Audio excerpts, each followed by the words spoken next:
Welcome. Welcome, yeah. To another episode of Driver to the Reds. With your favourite hosts, Larry. And Inelia. Okay, robot. That's so funny. What are we going to talk about today, honey? Well, first we have to talk about our sponsor. Okay. PB? PB, yes. What is it? Grrr. Well, go to work then. She can't come to work right now. She's covered in fleas. Yes. So we need to get some. She's a flea bag. She needs a few drops of essential oils, some little things, maybe a bath and a brushing. That's all she got. That's all she needs. Again. Maybe every day. No, every day, that's maybe. Bad for them. Apparently. Brushes? No. Okay. Baths and... we can put more oils on her. Okay. Back to our sponsor, honey. Oh, not PB? No, she's our distraction? High frequency distraction. Okay. Yes. Go ahead, honey. That's what I just said. Go ahead, honey. What we're going to talk about today is an article. It's an article published on Substack. We'll read it, but of course, when we read it, we get all kinds of distractions? Not distractions, but expansions. Yeah. Yes. Little expansions along the way. Yes, indeed. So it can tend to if you want the 2-minute core, 3-minute core read, just go there and read it. Read it to yourself. If you want to have our experience and our journey of it, listen to this. Yes. If you want to do both, that's even better. I think the optimum would be to do listen. both. Yeah, read it and listen to us chat about it. And if you really want to get into it, you really want it, then you do the Subscribe Star. And then we'll talk about it for 2 more hours with Inelia and Adelina. Oh, well, formerly 1 hour, right? Well, it's somewhere around an hour-ish or better. Yes, indeed. Okay. Back to what I was thinking of saying. Yes. So, you read it on Substack. Yes. Gosh, it's so hard to get these words right. They're close together, that's why. Substack, it's just written there. Go Substack and then type in Inelia Benz and then you'll see this. The newsletter. This one is about claiming the entirety of your incarnation. Yes. Incarnations? S or A? Incarnation. No. Incarnation. And claiming the entirety of your incarnation. So we're going to talk about it. We're going to read a little bit of it and expand on it. And then we're going to talk with Inelia and Adelina for probably an hour and maybe a little more about their experience of reading it and hearing it and the questions that come up for them. And that's the second part of the podcast. And that's the second part of the podcast. And that's where the patrons of the light show up. Yeah, that's where the patrons of the light get that as a bonus. Yes. Okay, and that's at Subscribe Star. Yes, that's at Subscribe Star. You can go to Subscribe Star, type in Inelia Benz or Drive into the Res, and you'll find it. Right. Okay. Thank you to our sponsors. Let's begin. All right.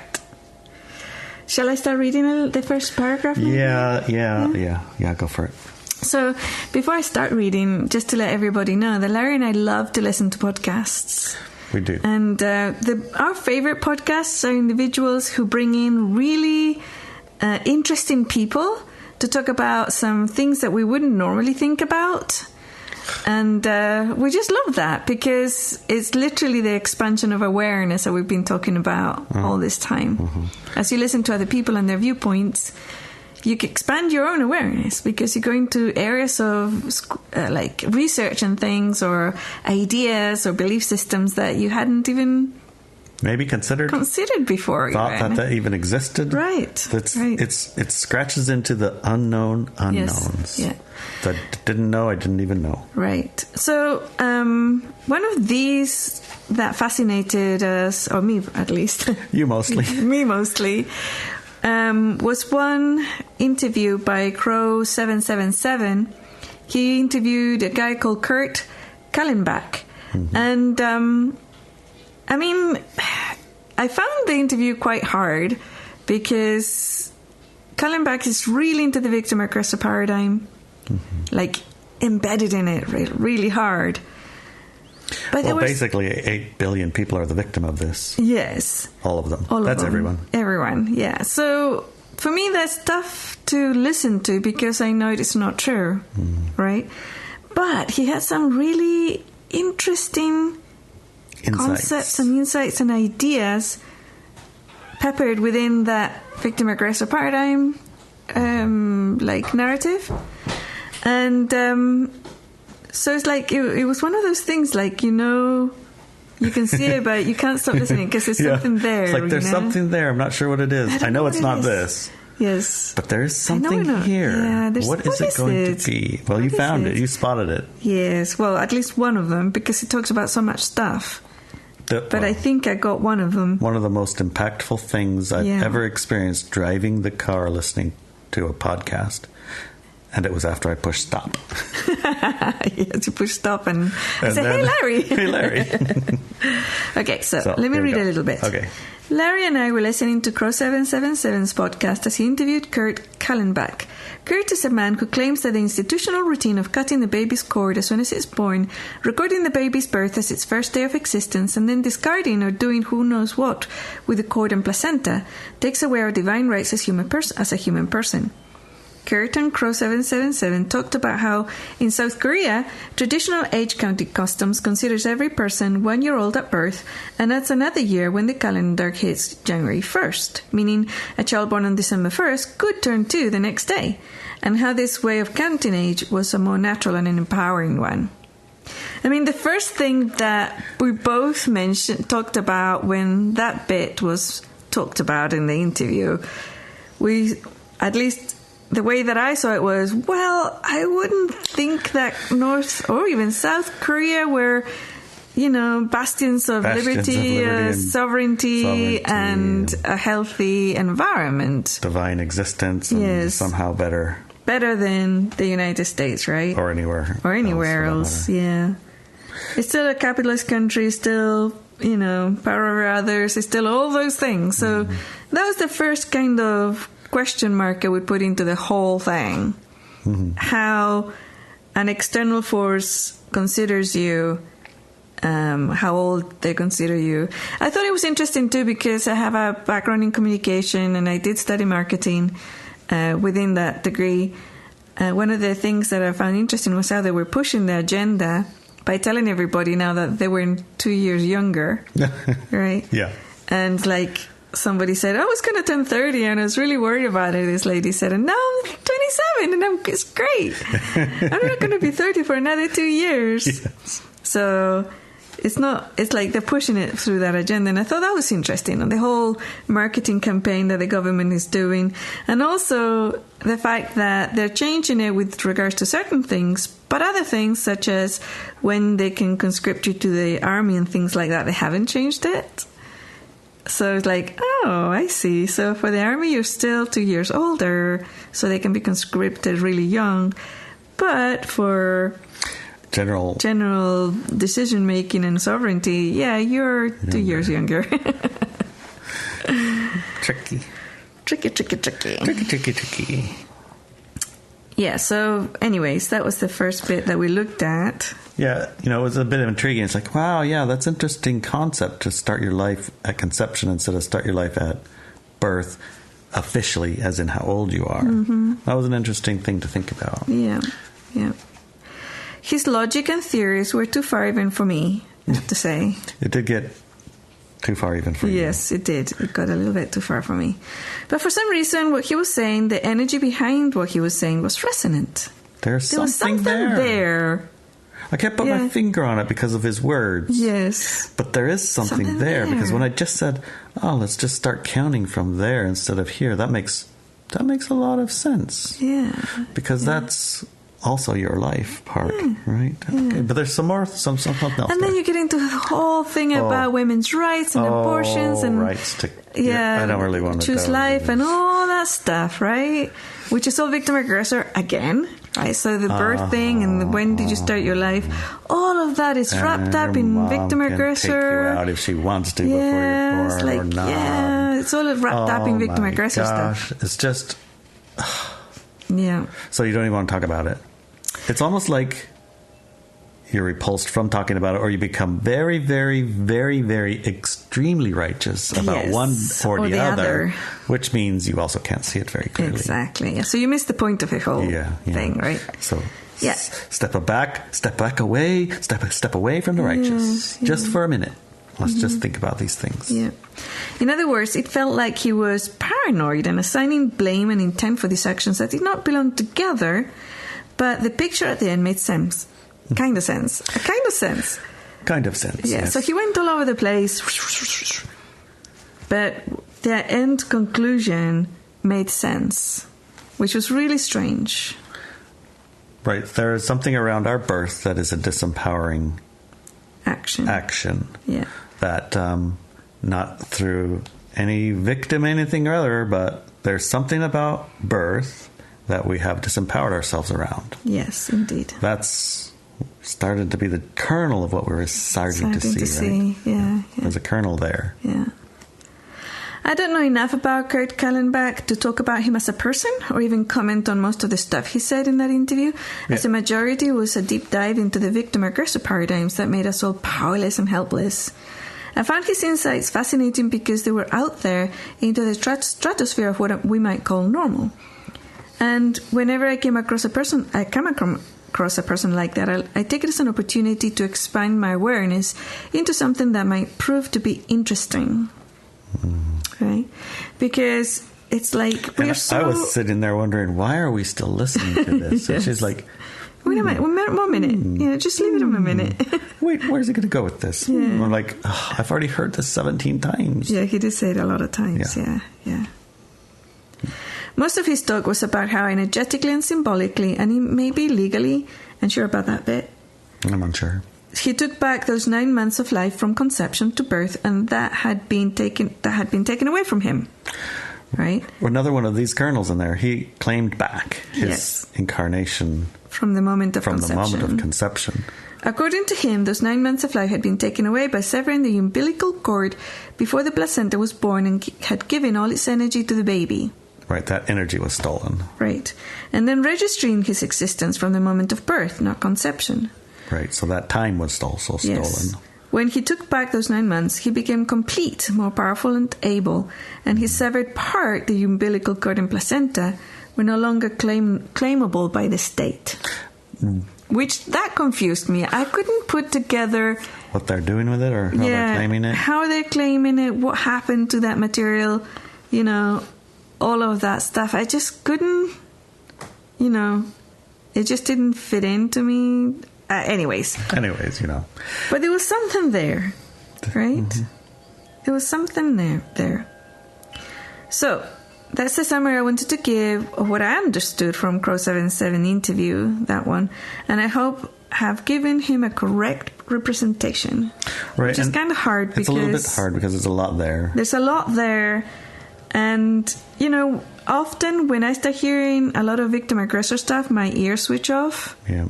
So it was really tough to keep them open for me. But there was something there, so I did my best. Yeah,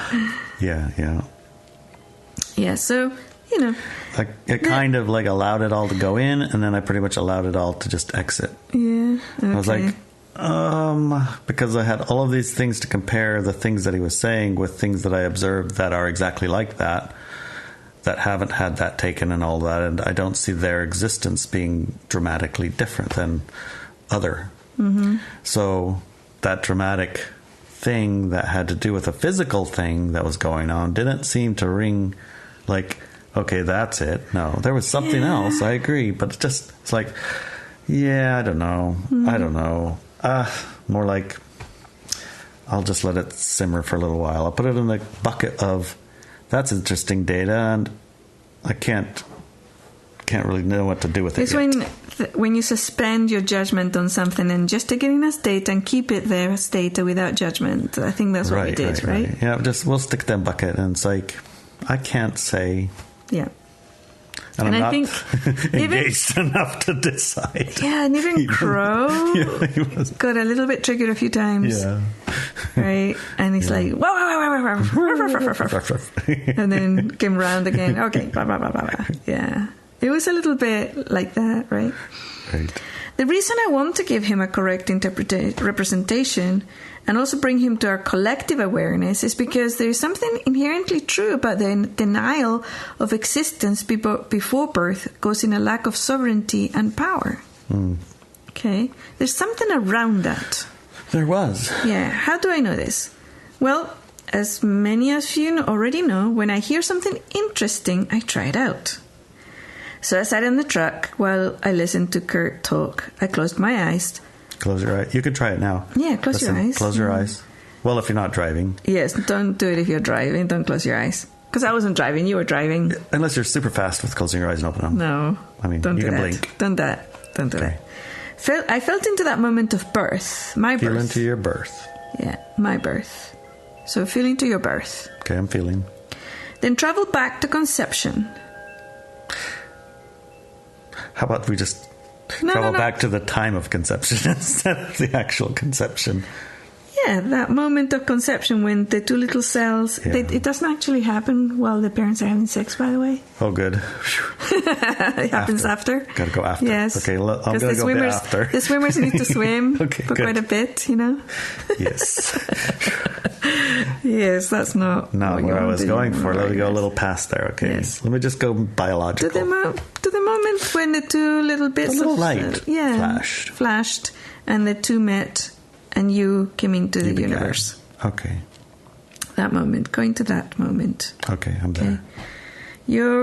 So going to that moment, and then claim those months. So what I did was to go into the moment of birth, and then I went back to the moment of conception, and I claimed those months. Mm-hmm. Sometimes it's 9 months, sometimes it's 10. Sometimes 8.5. Sometimes 7, 6. Yeah. So all of those months that you were in the womb, claim them. Those are me. Those are you now. Those are you. You existed then. Those are yours. Claim them. Right? Claim them, and as when you became a being from that moment of conception. And then everything else was experience. Mm-hmm. The months you were in the womb was experience. The moment of birth was experience. You can hear the heart. You continue with your experience. Yes. You claim back all of the energy, all that power. Right?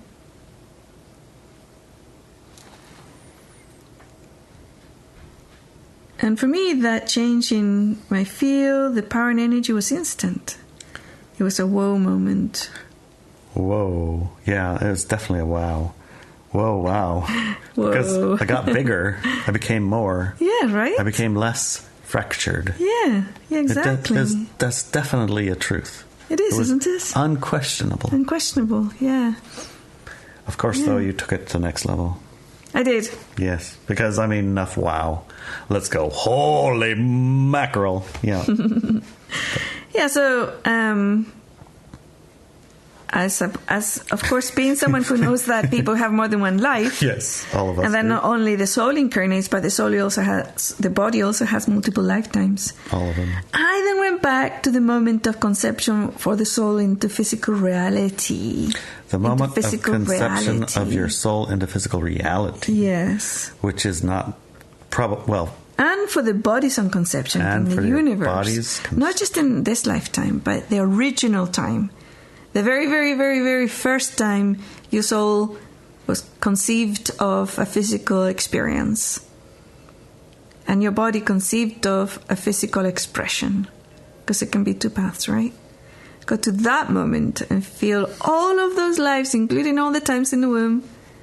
All of those lives. All of them. And then the in-between lives, right? All of it. Just imagine and have feeling to all of them and see that all of them are you. All of those are you. You are all of those. And you contain all the knowledge and wisdom, energies, experiences, power that you have gathered and seen and perceived and experienced throughout all of those lifetimes. All of them. How does that feel? Well, it feels like I'm reaching and reaching and reaching, and I can't find the ends. Yeah. It feels like that's so vast, that's unreachable, it's like a Grand Canyon. It's just a jump too far. Like, I could take back 5 or 10 incarnation chunks. I can't think of them in my body way. And I have a hard time with my soul way, conceiving of this as incarnation, because it feels like one long something forever that has no start. Mm-hmm. So the process for me individually more comes in chunks of centuries or chunks of epochs. I could go a few epochs, but I can't go past my conception of life experience, right? But it's so vast that it's it makes you gag, it makes you giggle. Right. Like, what? How about for you? Because your experience of it, I'm certain slightly is different because you do have that conceptions. Yeah, so from the perspective of soul, it happened 58 years ago. Right. Right? The moment of the soul entering the cells that had become a being, right? The expression of a physical body elemental, that moment in time-space in my mother's womb. Actually, I think it was in the tube. And, it was in the tube. And then traveled down into the womb. So, for me as a soul, that's as far as it goes, right? But even from that moment, it's extremely empowering to me as a soul.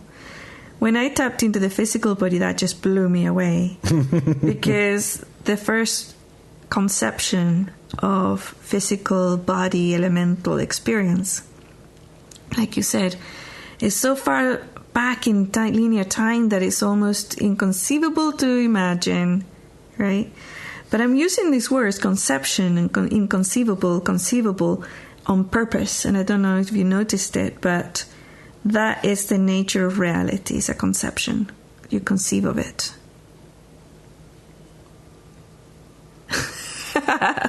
So for me, that's what I did with the physical body elemental. You started from where you are right now and went back, right? But I went from the moment of conceiving of physical reality as an experience within for my physical body elemental, and moved forward to where I am today. That's a good idea. Right. Because it does actually have a beginning. Yes. Okay. And for the soul, it's like, it's very clear when you came into physical experience of birth in this physical universe. As a soul, yes, there is no beginning. There's no concept of beginning because a soul does not exist in linear time. It doesn't. Well, maybe that's why. Yeah. But the conception of having a physical experience is in physical linear time. Yes. Or measured as such. So you can actually go back to that moment. It could be like a decision. Your soul decides, I want to have a physical experience. And you entered that moment when the two cells joined. Right? Yeah, I can see that. Back. Billions of years ago.